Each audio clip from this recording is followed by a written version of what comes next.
ফাতিমাতুজ জাহরা সালামুল্লাহি আলাইহার বংশ থেকে ইমাম মাহদী আসবেন। মা ফাতেমার বংশ থেকে জয়নুল আবেদিন হুজুর পাক এসেছেন। মা ফাতেমার বংশ থেকে ইমাম হাসান পাক এসেছেন। মা ফাতেমার বংশ থেকে ইমাম হুসাইন পাক এসেছেন। মা ফাতেমার বংশ থেকে ইমাম বাকের পাক এসেছেন। মা ফাতেমার বংশ থেকে ইমাম জাফর আস-সাদিক এসেছেন। মা ফাতেমার বংশ থেকে জাওয়াদ আল তাকি এসেছেন। মা ফাতেমার বংশ থেকে ইমাম আলী আল নকি এসেছেন। মা ফাতেমার বংশ থেকে হাসান আসকারি এসেছেন। মা ফাতেমার বংশ থেকে মুসা আল কাজেম এসেছেন। জবান খুলে বলুন সুবহানাল্লাহ।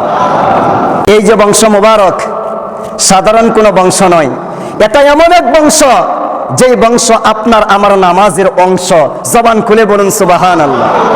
আপনার উম্মতের সেজদা, আপনার উম্মতের রুকু, আপনার উম্মতের তাসবিহ, আপনার উম্মতের সূরা ফাতিহা, আপনার উম্মতের কোরআনুল কারীমের তেলাওয়াত, আমি আল্লাহ কিচ্ছু কবুল করব না যদি ওই নামাজের ভিতরে আপনার উপরে দরুদ শরীফ না পড়ে। সুবহানাল্লাহ বলেন।